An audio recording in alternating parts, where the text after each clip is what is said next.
Baik, bismillahirrahmanirrahim. Alhamdulillahirabbil alamin wassalatu wassalamu ala asyrafil anbiya'i wal mursalin wa ala alihi wa sahbihi ajma'in. Rabbi shrah li sadri wa yassir li amri wahlul 'uqdatam min lisani yafqahu qawli. Rabbi zidna ilma warzuqna fahma amma ba'd. Jadi alhamdulillah, pertama dan selamanya kita merafakkan setinggi kesyukuran kita kepada Allah Subhanahu wa taala kerana dengan limpah kurnianya pada pagi ini dapat kita bersama sekali lagi.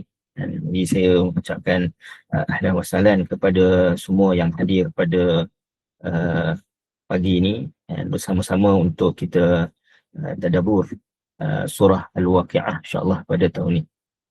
Baik.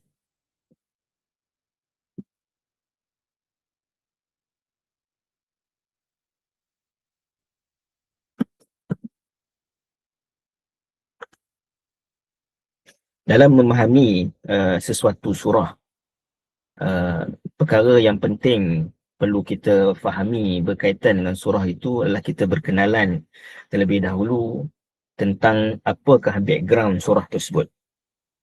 Jadi surah ini adalah salah satu daripada surah-surah Makkiyah. Bila disebutkan Makkiyah ni adalah surah yang diturunkan sebelum hijrah Nabi sallallahu alaihi wasallam. Yakni ketika mana dakwah Nabi sallallahu alaihi wasallam berpusat di Makkah. Jadi penting untuk kita mengetahui Makkiyah ini, bahkan nanti kita akan mendetailkan tentang aspek Makkiyah ini, bila ia diturunkan, apakah suasana ataupun iklim surah ini ketika mana ia diturunkan. Surah ini ada mengandungi 96 ayat. Kenapa terus nombor 5 tu? Sepatutnya ada huruf dan juga kalimah. Jadi saya buang makna huruf dan kalimah ni. Jadi kita faham tentang, yang penting kita tahu tentang 96 ayat yang Allah Subhanahu Wa Taala turunkan. Ya, of course daripada 96 ayat ini ada ribuan, maknanya ataupun ada ratusan perkataan dan juga ribuan huruf daripada 96 ayat ni. Dan penting kita mengetahui surah ini adalah surah yang ke-56 dari sudut susunan. Surah berada selepas surah Ar-Rahman, sebelum surah Al-Hadid, turun yang ke-46 dan turun selepas surah Taha. Baik. Perkara pertama yang kita perlu fahami tentang tadabbur surah-surah ini, dalam Al-Quran kadang-kadang ataupun boleh mostly surah dalam Al-Quran Allah Subhanahu Wa Taala datangkan dalam bentuk kelompok. Ini kelompok ini tidak semestinya ia adalah surah yang berturutan dari sudut penurunan, tetapi ia kebiasaannya berturutan dari sudut penyusunan. Supaya agar kita tak keliru, kita ada dua istilah dalam kita memahami kedudukan surah ini. Pertama, bila saya sebutkan penyusunan, penyusunan ini bermaksud apa yang tersusun di dalam mushaf. Ini mushaf Al-Quran itu, kita tengok di belakang ataupun di hadapan dia punya fihris ataupun isi kandungan surah-surah Al-Quran bermula dari Fatihah sehingga kepada An-Nas. Itu dari sudut penyusunan. Manakala dari sudut penurunan yang kita akan bahaskan juga nanti, ia adalah surah-surah yang diturunkan kepada Nabi SAW dari sudut yang keberapa turun kepada Nabi, dan apakah keadaan ketika mana surah itu diturunkan. Apa kepentingan kita mengetahui penyusunan dan penurunan ini? Penyusunan dan penurunan ini terkait daripada poin yang kita sebutkan tadi. Surah ini adalah surah Makkiyah. Yang ini kita nak tengok dari sudut penyusunan dalam mushaf Al-Quran. Surah ini dia berada berhampiran, berjiran dengan surah yang mana. Hatta kalau kalimah surah dalam bahasa, ia menunjukkan kepada satu al-labinah ataupun dinding, kita sebut juga binaan. Binaan yang mana dia ada pembuka dan juga ada penutupnya. Jadi selalu saya gambarkan kalau kita nak pilih rumah, perkara pertama sebelum kita tengok interior rumah tersebut, kita akan tengok dari sudut di luar kawasan rumah tu macam mana. Mungkin kita prefer kawasan rumah yang ada gated, guarded and gated, ada kemungkinan kita prefer kawasan rumah yang dekat dengan masjid.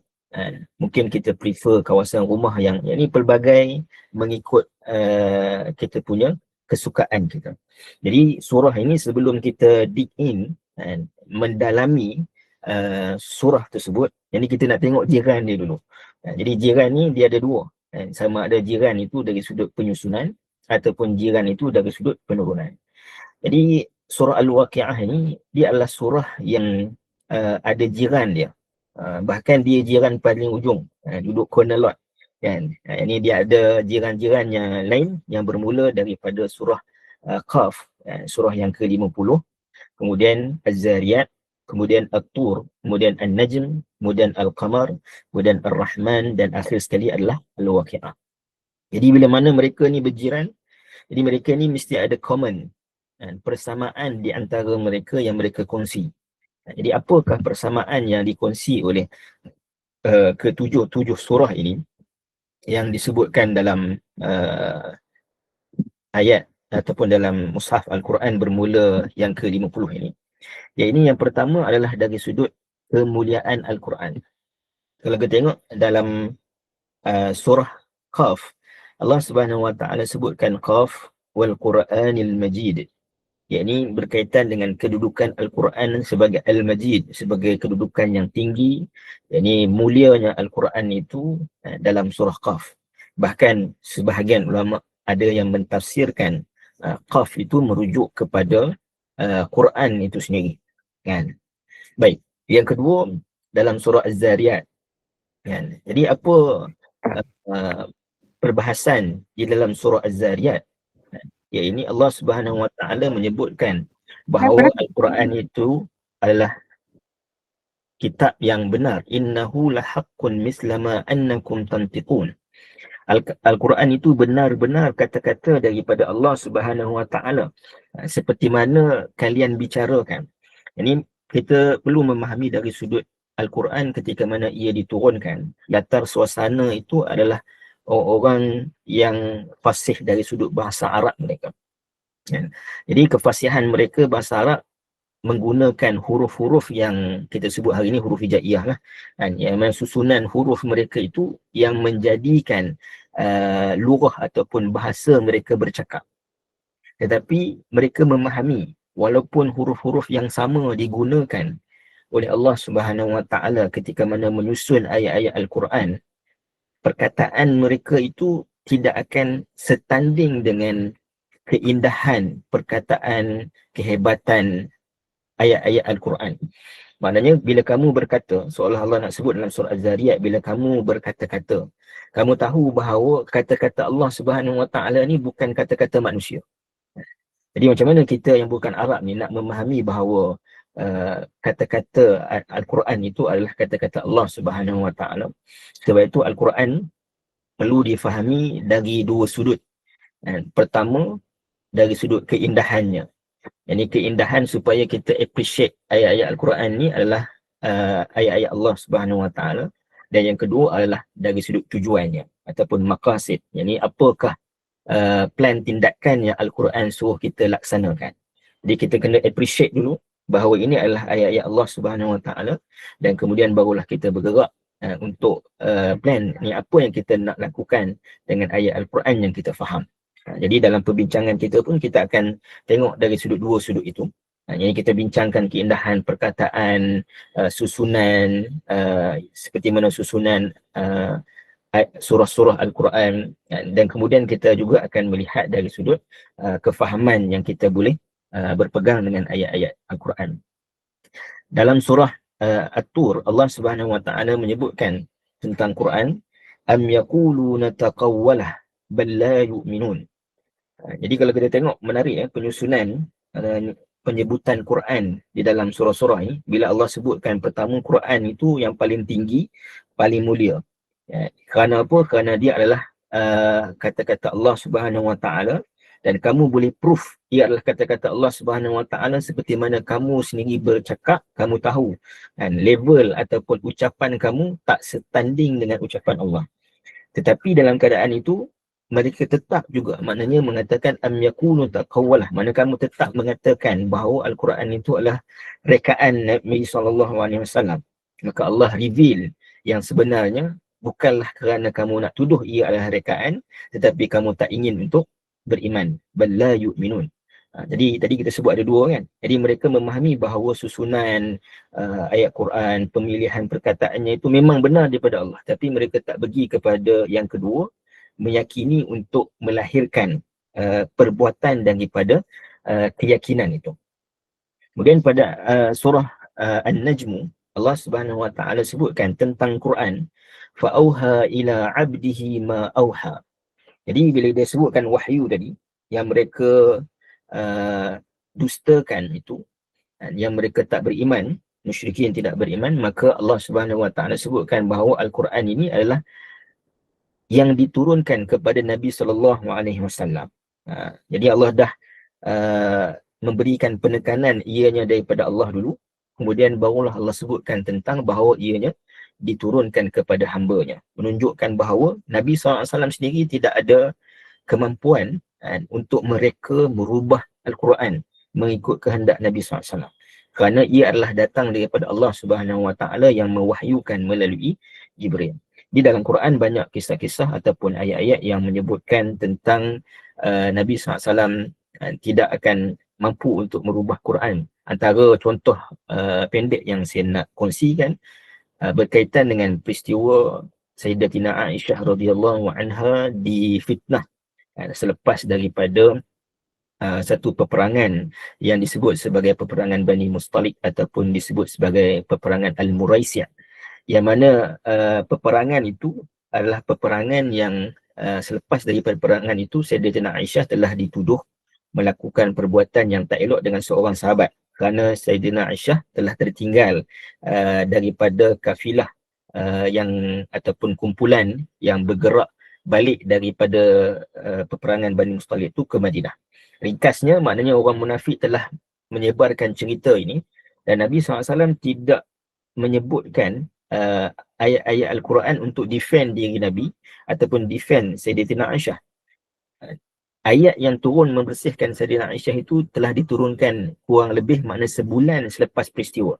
Jadi kita boleh bayangkan kalau tokoh yang paling tinggi kan, dalam sesebuah negara kan, yang mana terpalit dengan satu skandal, walaupun skandal itu tak terbukti lagi kan, tetapi cerita itu dah di-viral-viralkan kan, sehingga kan tak ada penafian. Kita bayangkan tak ada penafian, tak ada apa-apa yang menyangkal kenyataan tersebut kan.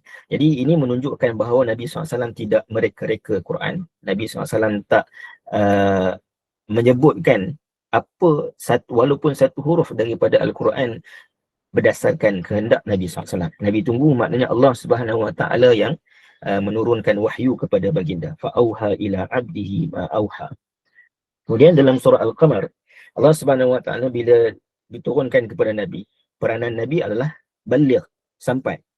Maka Allah Subhanahu Wa Taala sebutkan dalam surah Al-Qamar bahawa Allah Subhanahu Wa Taala mempermudahkan walaqad yassarnal Qur'ana lidzikri fahal min muddakir. Jadi Al-Quran datang untuk memberikan peringatan bagi orang yang mahu beringat. Mungkin dari sudut hafazan kita ada berbeza-beza kemampuan, tetapi dari sudut peringatan tentang apa yang terkandung mesej di dalam Al-Quran itu adalah sesuatu yang mudah untuk diingati, tetapi untuk diamalkan maknanya kita perlu kepada struggle, maknanya kita perlu ditanam. Sebab itu Quran, khususnya surah-surah Makkiyah ini, yang surah yang diturunkan sebelum hijrah ini, kita akan dapati bahawa surah ini lambakannya adalah menceritakan berkaitan dengan tauhid dan juga berkaitan dengan hari akhirat dan juga hari kebangkitan, dan hari kiamat dan juga hari kebangkitan. Sama seperti suratul Waqiah. Tetapi Al-Quran bukan kitab maklumat yang setiap surah itu dia akan memberikan satu mesej yang berbeza kan, tetapi dia adalah ayat-ayat yang nurturing, yang mendidik seseorang itu.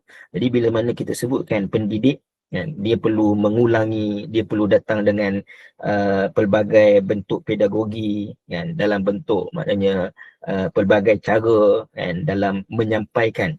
Jadi Allah Subhanahu Wa Taala adalah guru Ar-Rahman yang paling mengasihi manusia ini, yang sudi mengajar dan mengajarkan manusia Allamal Quran. Disebutkan kemudiannya pada ayat surah Ar-Rahman. Jadi Allah Subhanahu Wa Taala mengajar manusia. Bagaimana mengajar kita? Dia mengajar Nabi SAW.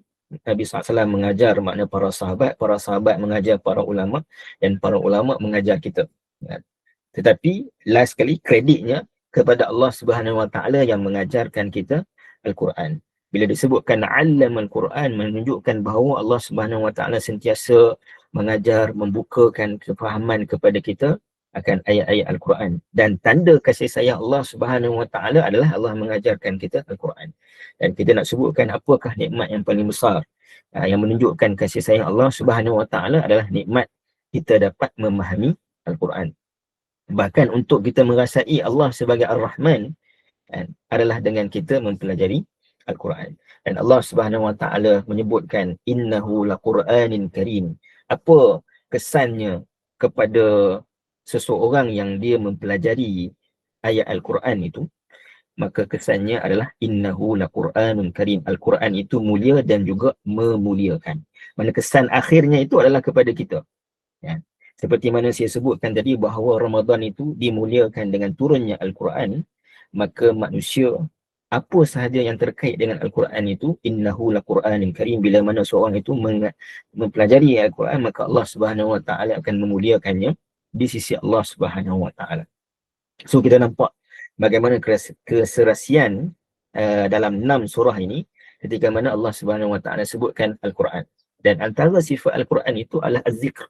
Dan perkara yang paling penting diperingatkan oleh Al-Quran adalah berkaitan dengan hari kiamat dan juga hari kebangkitan. Kerana apa? Kerana perkara ini adalah perkara yang telah dilupakan oleh kitab-kitab samawi yang terdahulu. Kalau kita tanya apakah bentuk penyelewengan pada kitab-kitab yang terdahulu, yang pertama berkaitan dengan tauhid, dan kedua adalah berkaitan dengan hakikat hari kiamat. Saya ambil contoh orang Yahudi. Allah Subhanahu Wa Taala sebut dalam suratul Baqarah, wa qalu lan tamassana an-naru illa ayyaman ma'dudat. Jadi mereka menyebutkan kalaupun kami terpaksa berhadapan dengan hari kiamat yang ataupun hari kebangkitan yang kamu sebutkan tu, kami akan dimasukkan ke dalam neraka. Berapa hari je kami akan masuk dalam neraka ni? So tak ada masalah. Lan tamassana an-nar. Yani tidak kami ni dibakar oleh api kecuali ayyaman ma'dudat, kecuali beberapa hari je. Jadi maknanya mereka telah hilang konsep tentang hakikat kedahsyatan kiamat. Bahkan sampai kepada seperti mana orang musyrikin menafikan adanya hari kebangkitan. Apa efek kepada menafikan adanya hari kebangkitan? Manusia ni dia akan memperbuat sesuatu mengikut apa yang dia suka. Sebab apa? Sebab dia rasa tak ada apa-apa yang implikasi daripada perbuatannya di dunia ini, tak memberikan apa-apa efek, maka dia tak perlu buat dia tak perlu pun buat seperti mana apa yang diperintahkan oleh agama. Bahkan dia rasa bahawa agama ni menyusahkan dia, kan, halang itu, halang ini, kan, tak boleh ambil riba, tak boleh maknanya menekan orang, macam mana dia nak kaya, kan? Jadi datangnya ayat Quran menceritakan tentang hari kiamat dan kebangkitan untuk memberikan penekanan tentang adanya balasan bagi manusia. Jadi itu peringatan yang paling penting. Jadi sebab itu dalam surah Qaf Allah Subhanahu Wa Taala sebut fadzakir bil Qur'ani man yakhafa wa'id. Di akhir surah Qaf Allah Subhanahu Wa Taala sebut Al-Quran itu dia memberi kesan bagi mereka yang mempunyai yakhafa wa'id, takutkan hari akhirat. Jadi kalau macam mana kalau kita tanya nak Al-Quran ni berkesan pada diri kita, jadi kita kena banyak mengingati kematian dan juga mengingati hari akhirat, kan? Kemudian dalam surah Az-Zariyat Allah Subhanahu Wa Taala sebut, kan, disebabkan peringatan itu kepada orang yang takut, dan orang yang takut ini dia sebut juga sebagai taqwa, kan? Wa dzakkir fa inna dzikra tanfa'ul mu'minin. Berikanlah peringatan kerana peringatan itu memberi manfaat kepada orang beriman. Jadi kita berada dalam kelas ni, dalam pelbagai kuliah-kuliah berkaitan dengan Quran ataupun ilmu, maka ia adalah sebagai peringatan kepada kita untuk berterusan, maknanya mengukuhkan keimanan kita pada Allah Subhanahu Wa Taala. Kemudian dalam ayat dalam surah yang ke-52, fadzakir fama anta bi ni'mati rabbika bikahinin wala majnun. Ini Allah Subhanahu Wa Taala sebutkan kepada Nabi SAW, maka berikanlah peringatan dan tidaklah engkau dengan nikmat yang Allah Subhanahu Wa Taala telah kurniakan, iaitu mendapat peringatan dan menyampaikannya, bukanlah engkau kahin, bomoh, dan juga bukanlah engkau gila. Jadi bila Nabi SAW berikan peringatan berkaitan dengan hari akhirat, berkaitan dengan tauhid pada Allah Subhanahu Wa Taala, hari akhirat ini sesuatu yang akan datang. Jadi mereka kata, oh dia ni bomoh, duk cerita benda akan datang, tak berlaku lagi, jadi ibarat macam bomoh ataupun gila lah. Dia duk sebut 2-3 kali. Bila orang tanya bila datangnya kiamat, tak boleh jawab pula. Ini makna orang musyrikin berkata kepada Nabi SAW. Jadi sebab itu berkaitan dengan hari akhirat, kebangkitan ini bukan soal bila ia berlaku, tetapi apa yang dilakukan untuk persiapan menghadapinya. Sebab itu bila sahabat bertanya kepada Nabi SAW, mata sa'ah, Nabi SAW tak reply dengan bila sekian-sekian, kan? Nabi tanya balik, madza a'dadta laha. Jadi persoalan tu pun kena betul. Ini tanggapan, cara mindset melihat hari akhirat tu kena betul. Bukan takut dari sudut nanti bila lah kita ni dah akhir zaman ni, kena buat persiapan dari sudut fizikal, bukanlah yang takut bila datangnya kemarau dan sebagainya. Bukan itu yang perlu dirisaukan, tapi yang perlu dirisaukan adalah bagaimana faman kana yarju liqa'a rabbih, siapa yang maknanya dia ada harapan dan menginginkan pertemuan dengan Allah Subhanahu Wa Taala, falyamal amalan salihan. Jadi maka lakukanlah amal soleh. Itulah persiapan utama bertemu dengan Allah Subhanahu Wa Taala. Kemudian dalam surah An-Najm, Allah Subhanahu Wa Taala sebut fa'arid an man tawalla an zikrina wa lam yurid illa al-hayata ad-dunya. Jadi ini satu juga kaedah Nabi Allah Subhanahu Wa Taala sebut fa'arid an man tawalla. Kamu berpalinglah daripada mereka yang tidak mahu mendengar. Jadi bila mereka mengatakan kepada Nabi SAW sekian-sekian, Allah kata, okey, kamu berpaling daripada mereka. Berpaling bukan bermakna tinggal, kan? Tinggalkan sekejap mereka ini, pergi maknanya berdakwah kepada orang lain. Dia kita dalam psikologi orang yang kejar, jadi orang yang maknanya dikejar oleh seseorang, selagi orang tu maknanya contoh A dan B, A yang dikejar, B yang mengejar. Jadi kalau B mengejar A, kejar tapi A ni buat tak heran, buat rasa macam, oh kau kena datang kepada aku, kau kena sebutkan kepada aku, kan? Ataupun kau kena minta kepada aku. Jadi Allah Subhanahu Wa Taala, ini ibarat orang musyrikin. Allah tak nak orang musyrikin ni rasa bahawa mereka ni adalah superior. Mana mereka ini lebih mulia daripada Nabi SAW, lebih mulia daripada ayat-ayat Quran. Maka Allah kata tinggalkan mereka.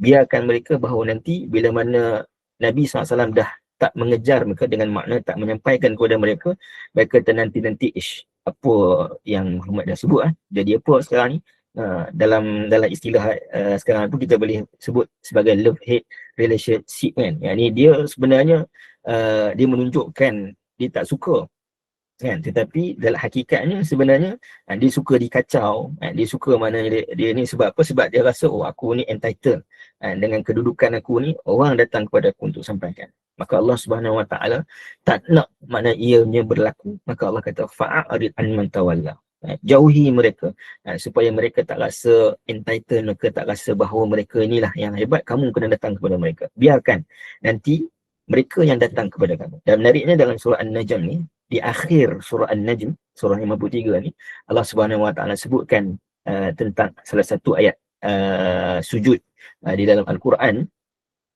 akhir surah An-Najm bila Nabi SAW habis saja baca surah An-Najm, dalam sirah menyebutkan Nabi sujud, dan semua bukan kata orang Islam saja, bukan kata orang beriman saja, orang Quraisy semua sujud bersama-sama dengan Nabi SAW.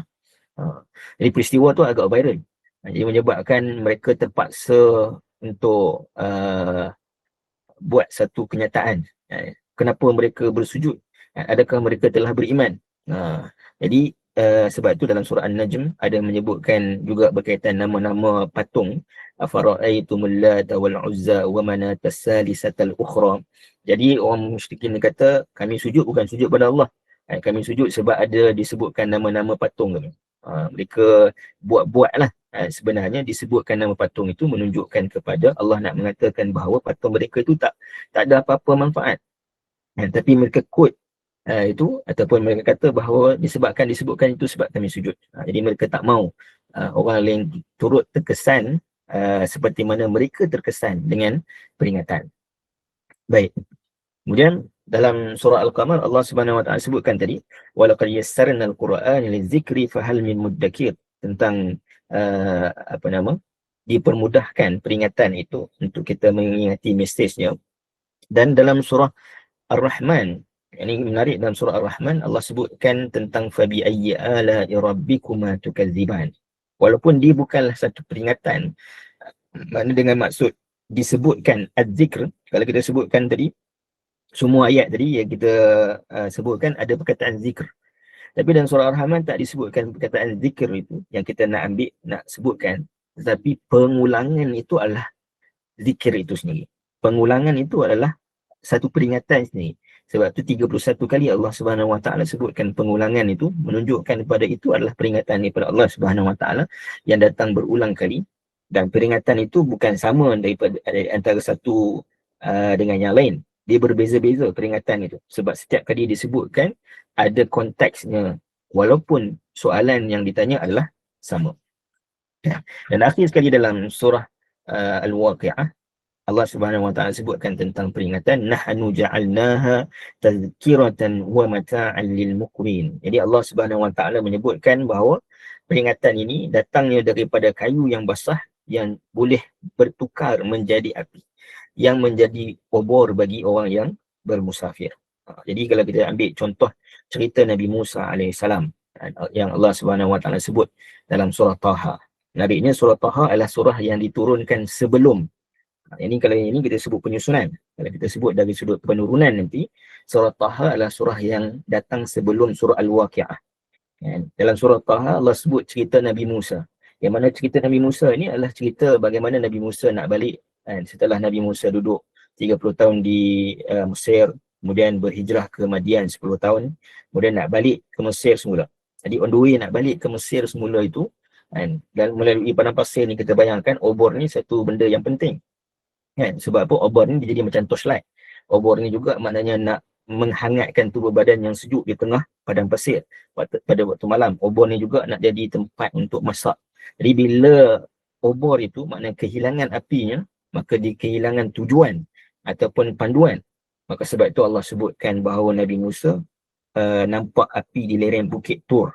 Di lereng Bukit Tur, dan disitulah makna Nabi Musa mendapat wahyu daripada Allah Subhanahu Wa Taala, menunjukkan bahawa peringatan yang diberikan kepada Nabi Musa untuk disampaikan kepada Firaun itu menjadi obor yang akan menyinari kehidupan kalau mengikuti panduan tersebut.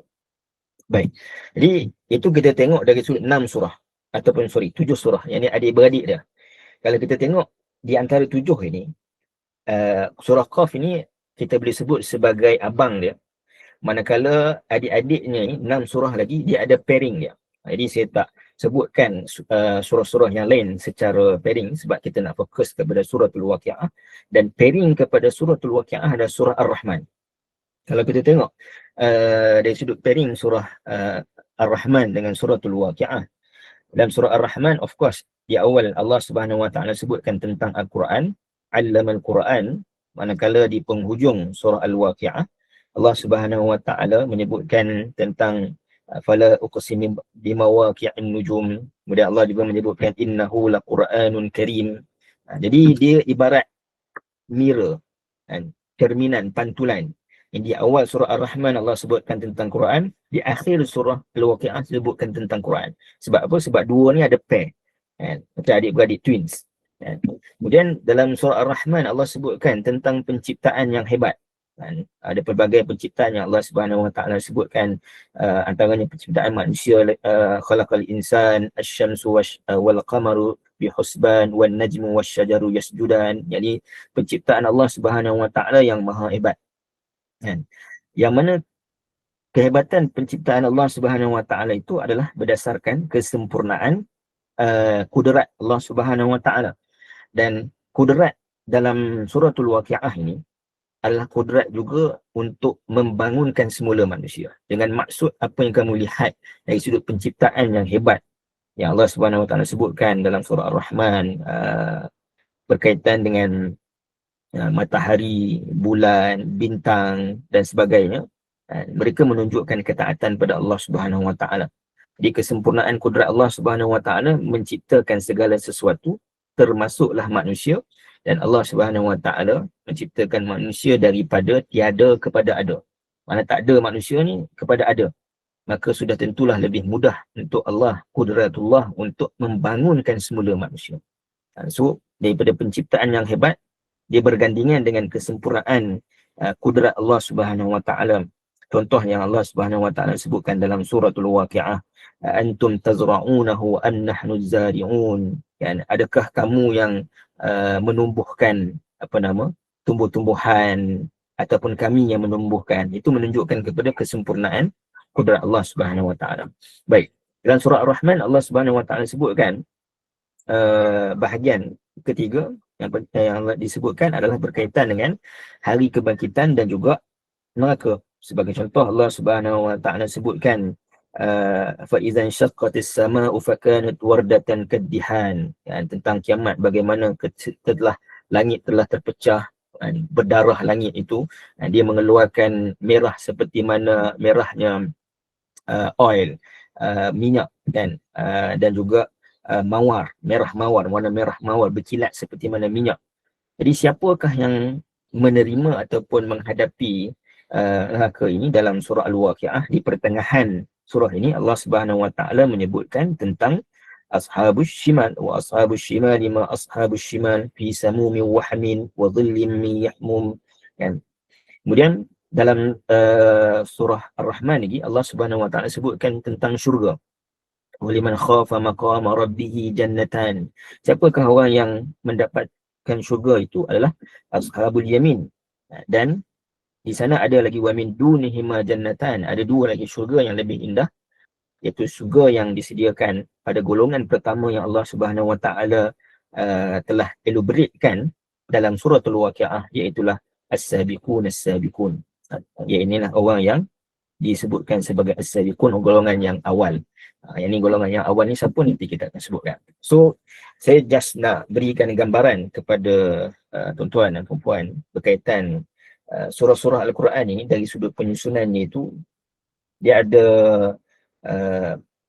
kesinambungan, sama ada dalam bentuk grup yang besar ataupun dalam bentuk twins. Bahkan surah selepas surah Al-Waqi'ah, surah Al-Hadid. Surah Al-Hadid ni adalah surah yang bermula dengan tasbih. Jadi surah yang bermula dengan tasbih, dia tak berada berdekatan seperti mana dalam 7 surah ni. Dia juga 7 surah, tapi 7 surah yang berada, ada yang selang jauh, macam surah Al-Isra' dengan surah Al-Hadid. Surah Al-Isra' 17, surah Al-Hadid 57. Kemudian selang satu, surah 59 Al-Hasyr. Kemudian selang surah kemudiannya 61 surah Al-Jumu'ah. Kemudian surah Saf, 62 surah Al-Jumu'ah.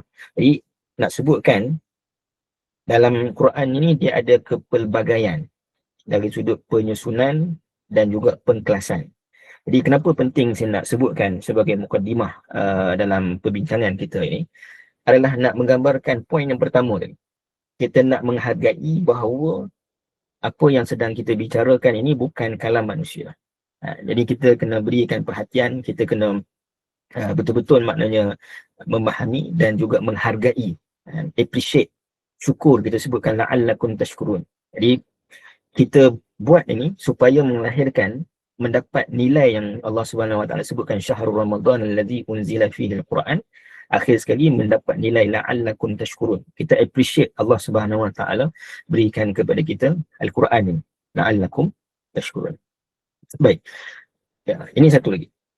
Menarik juga kalau kita tengok, walaupun surah Qaf kita kata dia adalah surah yang berdiri sendiri, Abang Long, dalam 7 surah ini, tetapi dia ada kaitan daripada pembuka dalam kumpulan ni, maknanya Abang Long dia, dengan adik dia bongsu. Kita sebut Abang Long dengan adik bongsu ni memanglah beza dari sudut mungkin rupa, mungkin dan sebagainya. Tapi dia adalah darah daging yang sama. Tetap maknanya ada ciri-ciri yang similar. Jadi kalau kita dalam surah Qaf, Allah sebutkan tadi, wal Quranil Majid, tentang ketinggian Quran. Maka Allah sebut bersumpah dengan Quran, fala uqsimu bimawaqi'an nujum. Yang ini tempat mawaqi'an nujum ni adalah tempat turunnya Quran. Nanti kita akan bahaskan. Aiza mitna wa kunna turaban dzalika raj'un ba'id.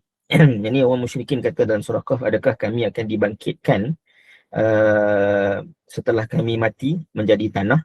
Itu adalah sesuatu yang jauh. Maka Allah Subhanahu Wa Taala sebut dalam surah Al-Waqi'ah, wa kanu yaquluna aidza kunna turaban wa 'idhaman a inna lamab'usun. Jadi mereka mengatakan, adakah kami setelah menjadi tanah ini akan dibangkitkan, hancur menjadi tanah dan tulang ini akan dibangkitkan. Ini nampak dia punya persamaan mesej itu yang nak disampaikan. Sebab tu saya sebut di awal tadi, Quran ni nak nature, mendidik. Jadi menyebutkan dengan satu cara dan menyebutkan dengan satu cara yang lain untuk kita keep remind, berkali mana diulang untuk kita lekat dalam pemikiran kita. Bal kadzabu bil haqqi lamma ja'ahum fi amrin marij. Jadi mereka sebenarnya mendustakan perkara yang hak. Allah sebut dalam surah Al-Waqi'ah, wa amma in kana minal mukazzibin ad-dhalin. Allah sebut iz yatalaqqal mutalaqqiyani 'anil yamini wa 'anil shimali qa'id.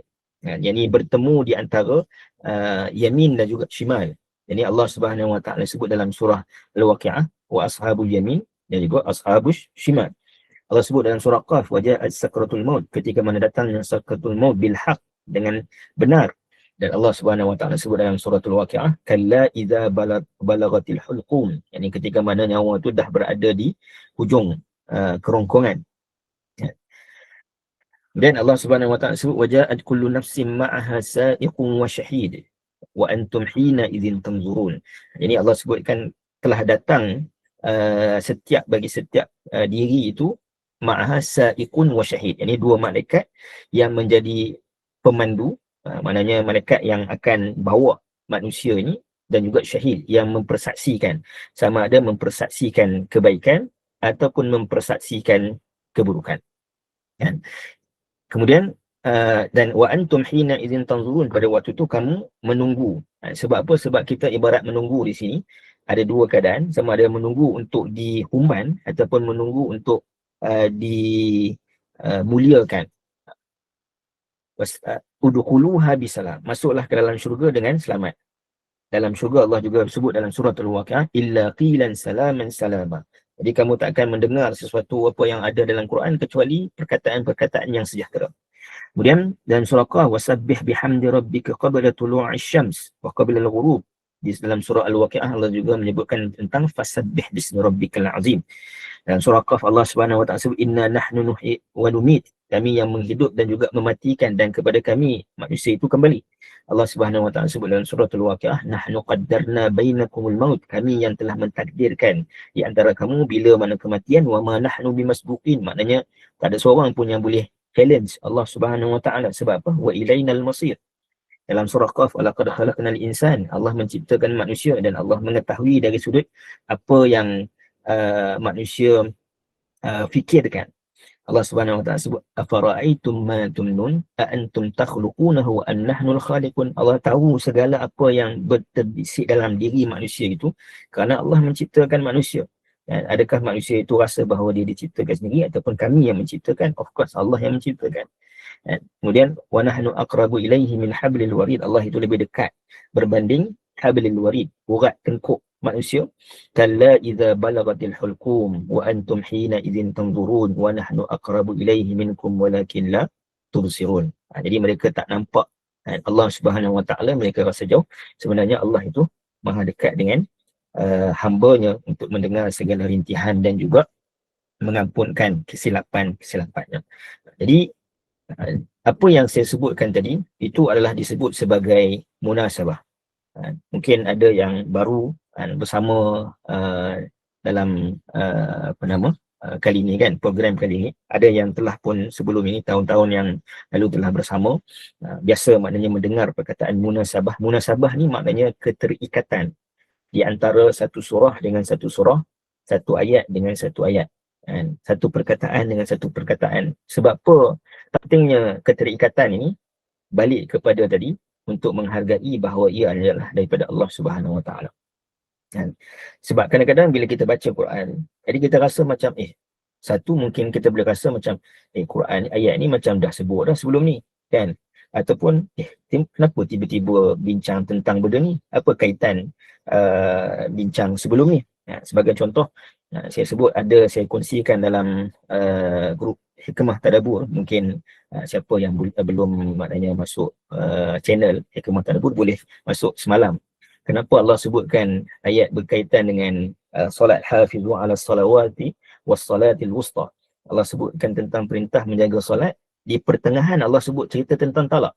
Bila cerita tentang talak, tiba-tiba sebut tentang solat, jaga solat. Kemudian patah balik, makna cerita tentang talak dan sebagainya.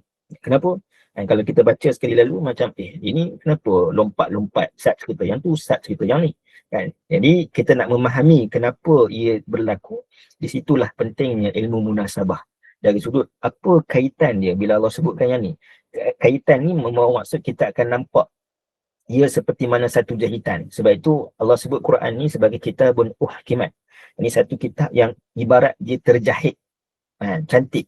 Jadi itulah sebabnya kita melakukan makna perbahasan kita ni. Baik, itu kita dah selesai makna perbahasan dari sudut perbincangan menurut penyusunan di dalam surah. Manakala perbincangan dari sudut penurunan, ini penurunan kepada Nabi SAW. Kenapa penting juga kita mengetahui penurunan ini? Dalam bahasa mudah saya sebutkan supaya kita seolah-olah berada dalam kasut Nabi SAW ataupun para sahabat. Mana ketika mana surah ini diturunkan, apa efeknya kepada mereka? Kita selalu disebutkan tentang bagaimana para sahabat ni sebagai jilul Quran al-Farid, yang satu kumpulan yang unik dari sudut generasi Al-Quran yang unik. Jadi bagaimana kita nak tengok apa keunikan yang ada pada dia orang ni? Bagaimana Quran tu memberi kesan kepada mereka? Jadi kita kena tengok latar belakang, dan of course latar belakang ni dibantu dengan kefahaman dan juga pengetahuan sirah. Maknanya nak go deeper kepada pembincangan Quran, maknanya kita kena belajar sirah juga, kan? Mempelajari sirah. Baik, kalau kita tengok kelompok suratul Waqiah ini diturunkan pada tahun pertengahan tahun ke-5 kenabian.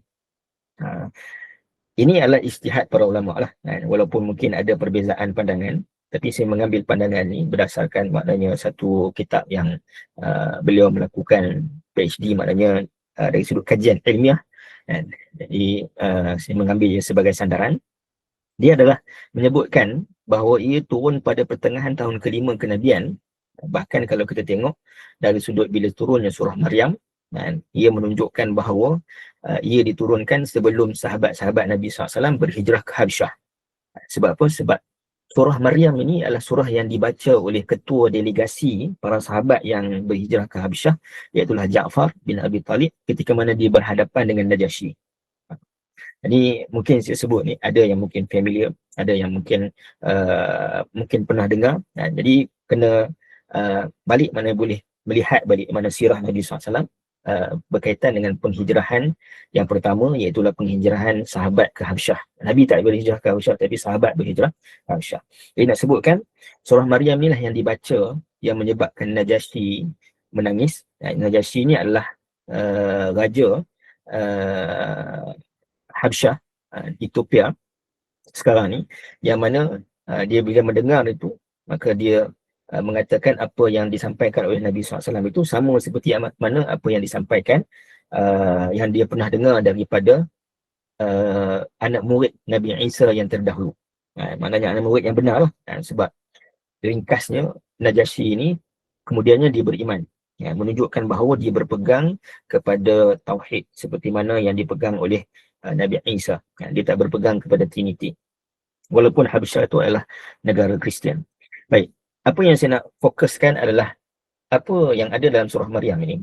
Dalam surah Maryam ini nak menyebutkan tentang rahmat Allah Subhanahu Wa Taala, iaitulah rahmat Allah Ar-Rahman kepada hamba-Nya ketika mana terputusnya asbab. Jadi kalau tuan-tuan dan puan-puan tengok dalam surah Maryam, menarik kalau kita nak maknanya memahami surah Maryam ni, surah Maryam adalah surah yang paling banyak menyebutkan perkataan Ar-Rahman. Ada 16 ke 18 kali. Paling banyak disebutkan dalam Quran, surah Maryam disebutkan Ar-Rahman. Sebab apa? Sebab surah Ar-Rahman ni adalah cerita berkaitan tentang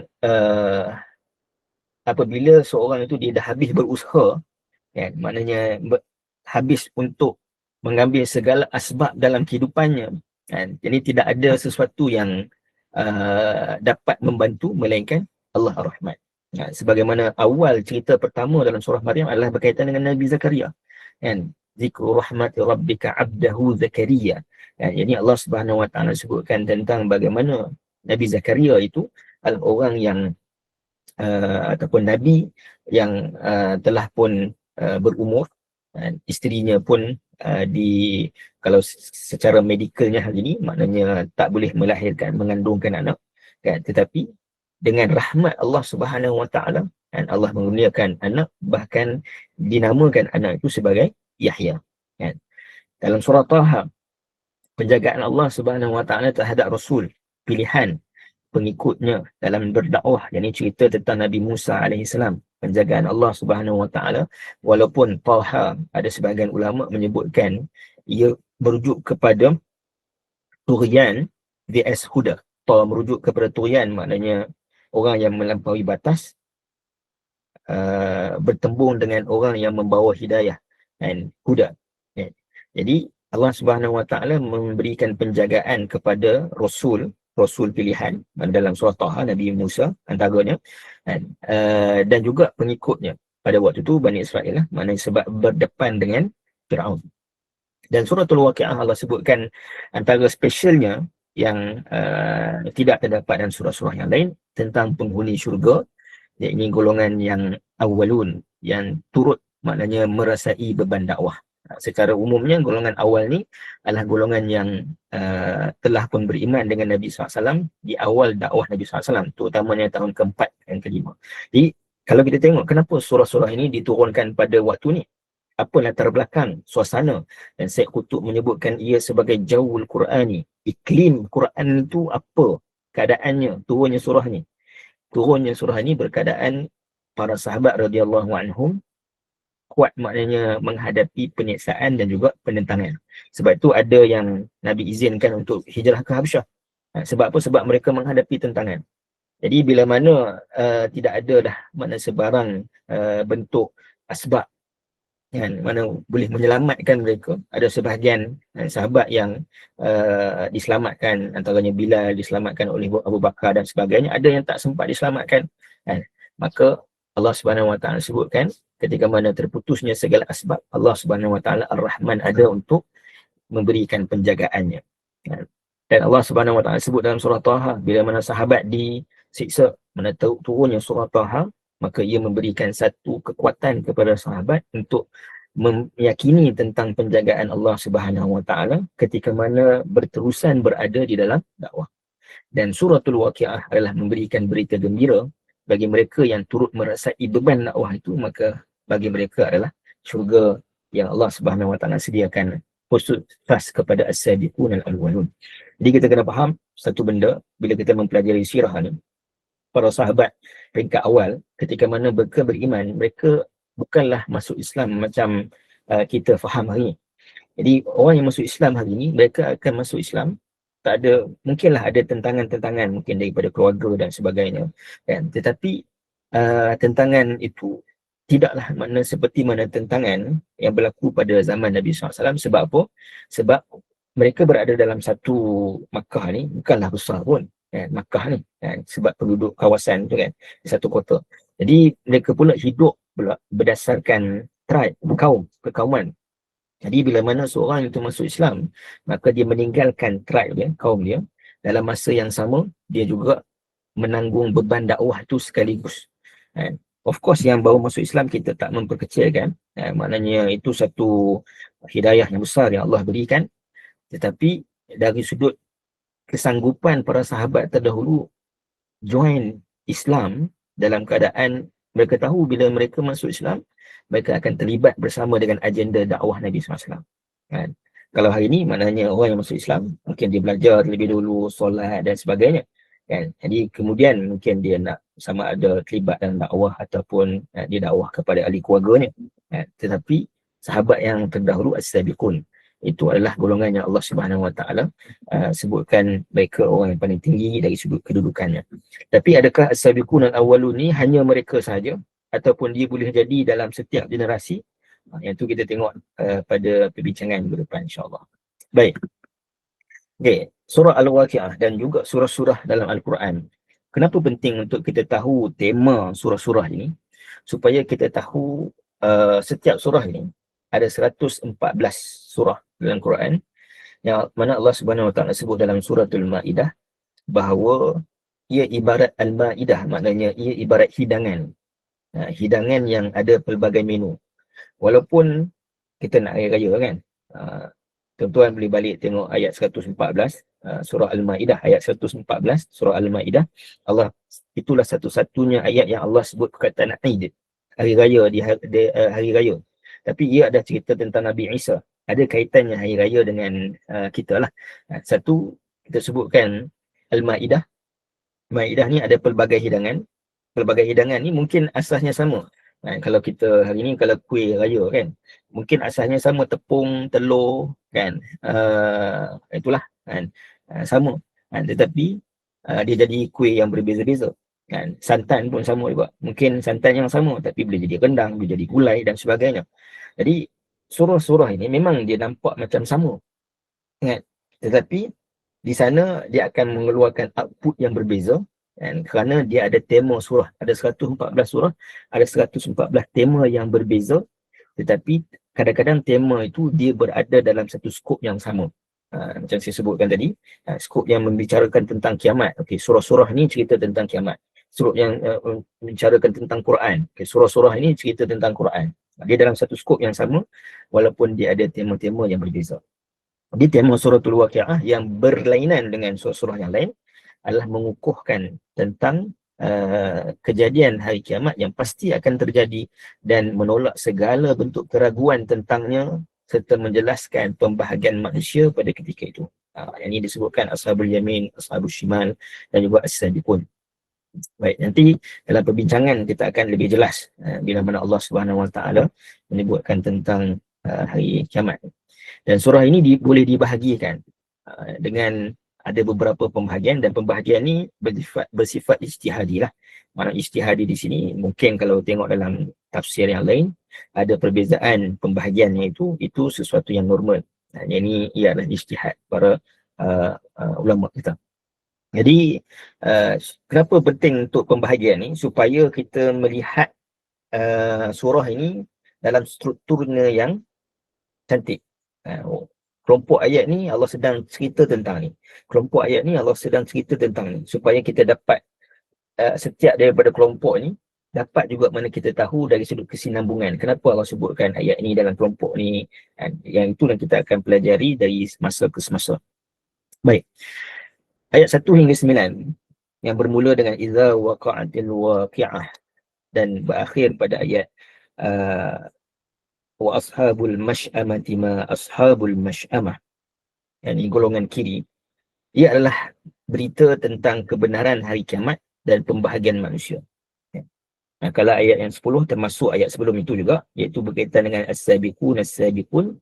Cuma Allah terus bila menyebutkan tentang as-sabiqun, Allah terus maknanya menyebutkan tentang description siapakah as-sabiqun itu dan apakah kenikmatan yang mereka akan dapati di dalam syurga. Kemudian kalau kita tengok bermula ayat 27, Allah sebut tentang ashabul yamin. Sama juga maknanya Allah Subhanahu Wa Taala describe ashabul yamin dan kemudian apakah kenikmatan yang didapati oleh mereka di dalam syurga. Kemudian ayat 41 Allah sebut tentang ashabus shimal, dan Allah Subhanahu Wa Taala menyebutkan sebab mereka tergolong di dalamnya. Ini menarik kerana Allah Subhanahu Wa Taala tidak hanya menyebutkan mereka tergolong dalam keadaan neraka yang bagaimana, tapi Allah sebutkan kenapa mereka jadi macam itu. Untuk menunjukkan bahawa keadilan Allah Subhanahu Wa Taala, Allah Subhanahu Wa Taala tidaklah maknanya menghukum seseorang itu melainkan keadilan. Sebab Allah Subhanahu Wa Taala memberikan nikmat syurga itu atas dasar rahmat, tapi menghukum manusia itu adalah berdasarkan keadilan. Sebab itu dalam surah Fatihah pun kita sebut Ar-Rahmanir Rahim, menunjukkan bahawa Allah memberikan rahmat kepada manusia, antaranya Rahim, yang disebutkan oleh ramai para ulama menunjukkan kepada rahmat Allah di hari akhirat yang berkekalan, iaitulah dalam syurga. Manakala Allah sebutkan Maliki Yaumiddin, menunjukkan kepada keadilan. Rahmat itu tak digandingkan ataupun tak berlawanan dengan murka di hari akhirat, tapi rahmat itu berlawanan dengan keadilan. Mana berlawanan di sini, di akhirat ni hanya dua je sifat Allah Subhanahu Wa Taala, dengan maksud dalam menentukan balasan dan ganjaran manusia ini, sama ada Allah berikan rahmat kamu masuk syurga, ataupun Allah adalah yang maknanya menunjukkan sifat adilnya, menghukum seperti mana apa yang dilakukan oleh manusia. Baik, kemudian yang kedua, ayat 57 hingga 62, kebenaran hari kebangkitan melalui kesempurnaan kudrat Allah Subhanahu Wa Taala. Tadi ayat yang kita sebutkan tadi, bermula ayat 57 tadi, nahnu khalaqnakum falaula tusaddiqun. Allah sebut Allah yang menciptakan manusia ini. Adakah manusia itu ciptakan diri mereka sendiri? Allah sebut Allah yang menumbuhkan tanaman, bukan manusia yang menumbuhkan tanaman. Jadi semua itu adalah untuk memberi satu gambaran bahawa kesempurnaan kudrat Allah Subhanahu Wa Taala menghidup dan juga mematikan. Dan hujah tambahan daripada ayat 63 sehingga ayat 74 menunjukkan ini adalah subjek matter yang penting, itu untuk menunjukkan kebenaran hari kiamat dan juga hari kebangkitan itu, dengan menyebutkan tentang kesempurnaan kudrat Allah Subhanahu Wa Taala. Antaranya kalau kita nak sebutkan, Allah Subhanahu Wa Taala menyebutkan bahawa setiap perkara di dalam dunia ni dijadikan adanya berpasangan. Di antara bentuk pasangan ni adanya dunia, adanya hari akhirat. Jadi bila disebutkan keindahan penciptaan di dunia, dan Allah comparekan dengan keindahan apa yang berada di dalam syurga. Baik. Kemudian ayat 75 hingga 82, kemuliaan Al-Quran dan keagungannya. Dan akhir sekali, keadaan manusia ketika mana hampir kepada kematiannya. Ini ketika mana tadi disebutkan idza baralatil hulqum tadi. Jadi yang ni tak apa, kita akan lalui just datang. Okey, yang penting juga saya nak bahaskan di sini adalah nak kongsikan berkaitan dengan fadilat. Sebab kalau tengok dalam poster pun disebutkan tentang surah kekayaan.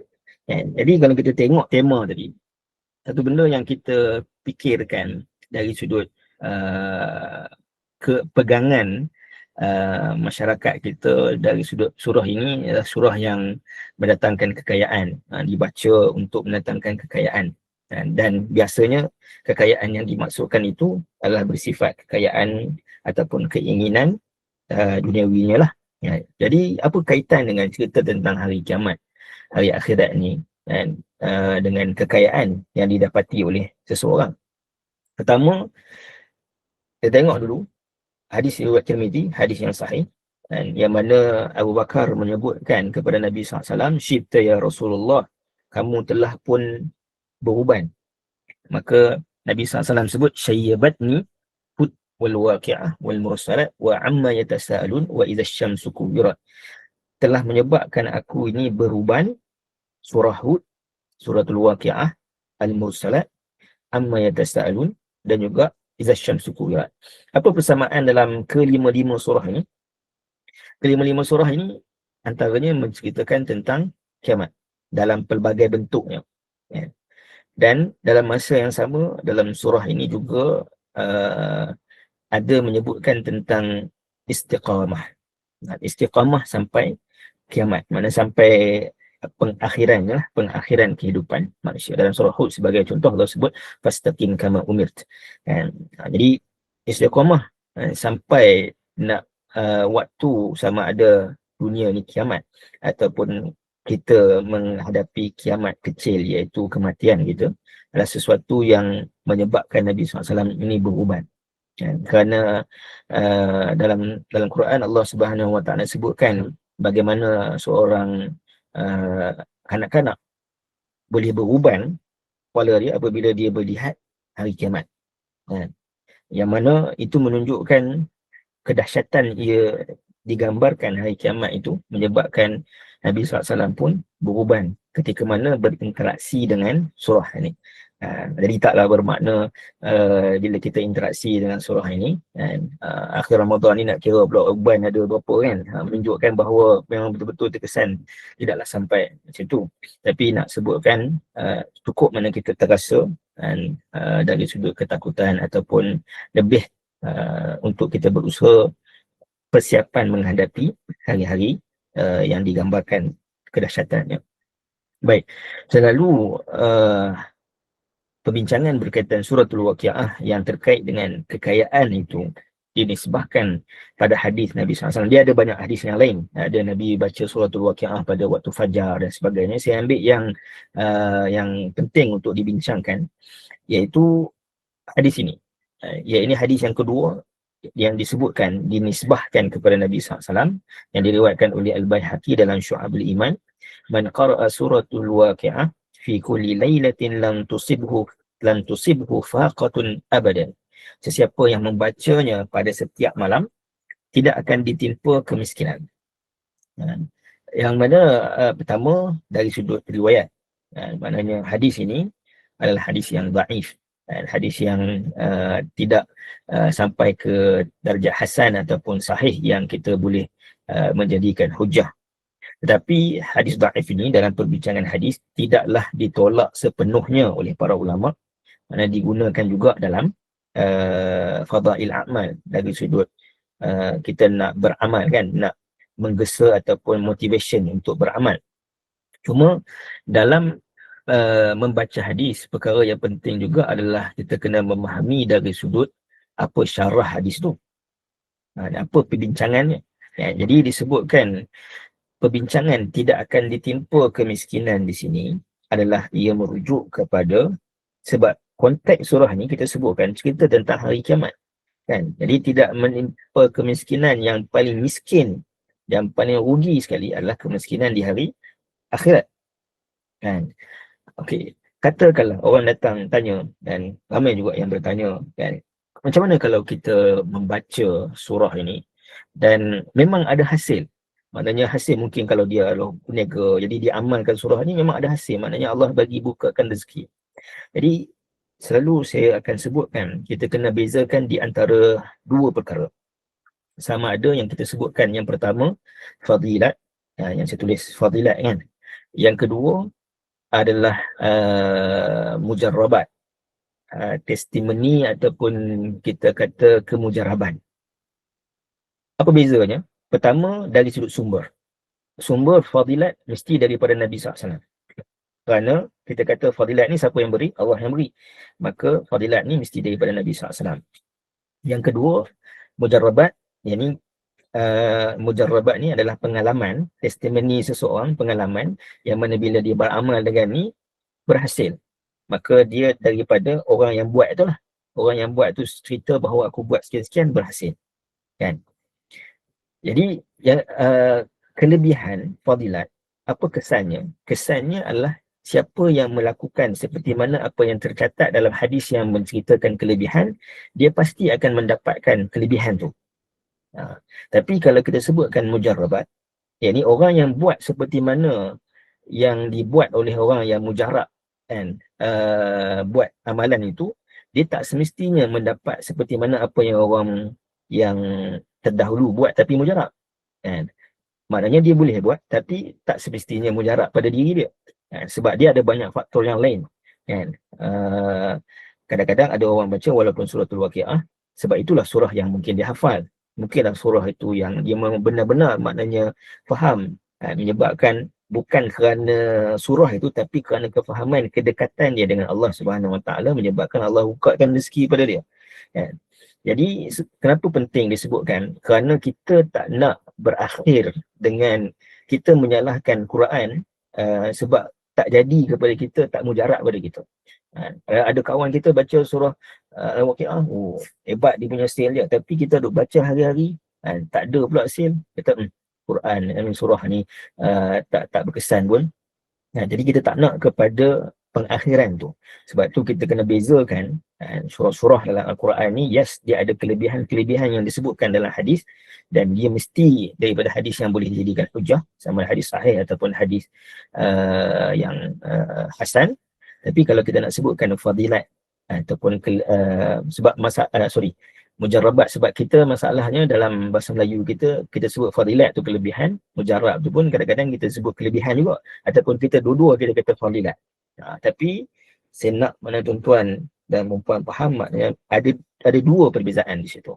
Tak salah mana kita nak buat sesuatu sebab kita dengar orang ni beramal dengan surah ni, kita cuba dengan harapan kita mendekati surah itu, kita mendekati Allah Subhanahu Wa Taala. Bukanlah kerana kita nak sesuatu yang bersifat duniawi. Sebab kadang-kadang itulah kita ni disebabkan kita hidup dalam keinginan yang pelbagai.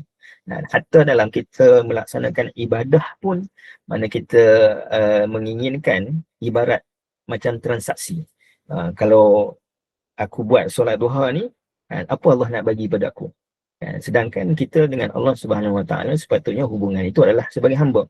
Ya, ini bila mana kita buat ni adalah kerana Allah Subhanahu Wa Taala, apa yang Allah nak berikan itu adalah kerana kesyukuran kita dan kita terhadap Allah Subhanahu Wa Taala sebagai hamba. Dan kita ni kadang-kadang rasa entitled bila kita buat sesuatu, apa Allah nak bagi kat aku. Bila aku buat ini, aku baca surah ni, apa Allah nak bagi kat aku. Jadi agama tu dia bukan transaksi. Jadi kita mengetahui kedudukan kita as a hamba, dan Allah Subhanahu Wa Taala adalah Rabb. Baik.